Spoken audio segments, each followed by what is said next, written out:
we explored the immense challenge of building Starship.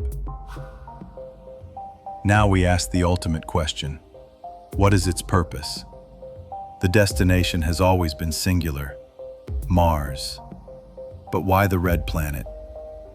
Elon Musk framed this not as a choice, but as a critical juncture for our entire future. I do think that that there is a fork in the road of human destiny where if we can establish a self-sustaining city on Mars, with the key test being if the resupply ships from Earth stop coming for any reason, does Mars continue to prosper or does it die out? At the point at which Mars is able to prosper and grow on its own, the probable lifespan of consciousness is dramatically greater because we are no longer dependent on everything going right on Earth. This statement reframes the entire endeavor. The goal is not exploration for its own sake, but a strategic initiative to underwrite the continuity of life and consciousness as we know it. The foundational logic behind the Mars objective is the principle of existential risk mitigation. Earth is humanity's cradle, but from a strategic perspective, concentrating our entire species on a single planet represents a critical vulnerability, a single point of failure. The long-term survival of any complex system, whether a data network or a biological species, depends on redundancy. Establishing a permanent, independent human civilization on another world is the ultimate expression of this principle. The risks to our terrestrial existence are not theoretical. They are probabilistic certainties over sufficiently long timescales. These include external threats, such as a major asteroid impact of the kind that has caused mass extinctions in Earth's past. We must also consider geological time bombs like supervolcanic eruptions that could plunge the planet into a volcanic winter, choking agriculture and collapsing ecosystems. Furthermore, a Carrington-level solar flare could cripple our global electrical grid and satellite infrastructure, effectively resetting modern civilization back decades in an instant. They also include self-inflicted risks, the escalating potential for global conflict with advanced weaponry, the development of engineered pandemics, or unforeseen consequences of powerful new technologies. A single one of these events could trigger a catastrophic collapse of our interconnected global civilization, potentially leading to a regression of knowledge and capability from which we might never recover. You'd be the elder statesman, you'd have the moral authority of Mars. How do you run Mars?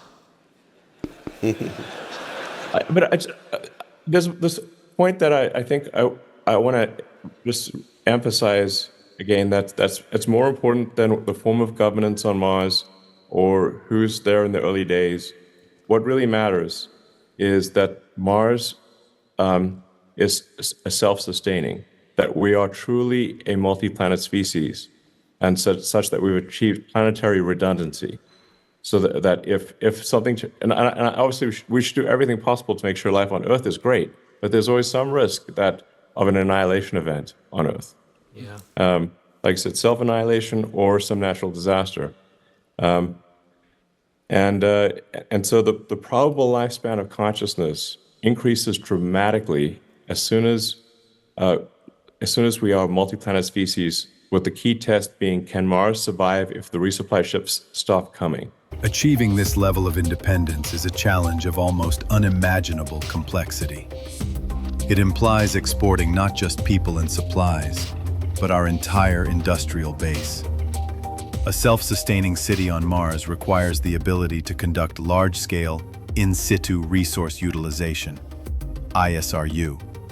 This means building factories that can mine Martian regolith for iron oxides and other metals to produce steel and construction materials. It requires manufacturing vast arrays of solar panels and energy storage systems from local materials to power the civilization.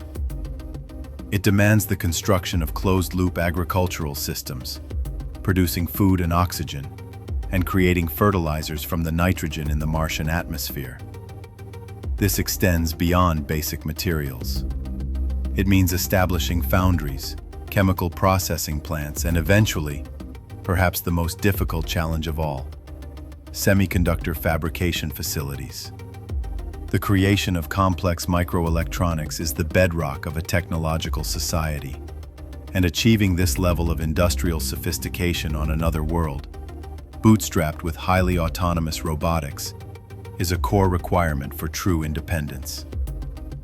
Most critically, it necessitates the establishment of a propellant plant. Using the Sabatier process, a Martian industry must be able to combine atmospheric carbon dioxide with water ice mined from beneath the surface to create liquid methane and liquid oxygen, the very propellants Starship uses. This capability is the key to a two-way interplanetary economy, enabling not only local power and transport, but also the refueling of starships for return journeys to Earth. A vision of this magnitude would be pure speculation without a logistical framework.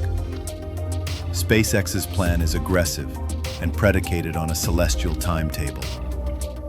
While the goal is ambitious, Musk has projected a tangible time frame for achieving this critical milestone of self-sufficiency. Then it should be possible to make Mars self-sustaining in about, quote, roughly 25 years. The strategy is one of exponential buildup. The first few missions will be foundational, carrying the initial robotic construction equipment, power systems, and life support to establish a basic beachhead. Each subsequent transfer window will see the launch of a progressively larger armada of starships. This is not a mission, it's a migration. The predictive model isn't about launching a single precious payload. It's about industrializing the Earth-Mars transfer route, moving millions of tons of hardware and resources over decades. The success of the Martian city is therefore a direct function of the launch cadence and reliability achieved on Earth, making Starship's success not just an enabler, but the absolute bedrock of the entire endeavor. The predictive model is clear. Success is dependent on a reliable, high-cadence launch system and an industrial growth curve on Mars that can keep pace with the exponential increase in arrivals. It is a race against time, where the primary constraint is not technology alone, but the unchangeable clockwork of the solar system. When analyzed through this strategic lens, Starship ceases to be merely a launch vehicle. It reveals itself as the essential logistical tool for executing a grand, long-term survival strategy for the human species. It is the physical embodiment of the conviction that our destiny should not be confined to a single planet's fate. It is the enabler of planetary redundancy, the vessel for the industrial seed of a new world, and the instrument with which the next chapter of human history, a chapter that unfolds among the stars,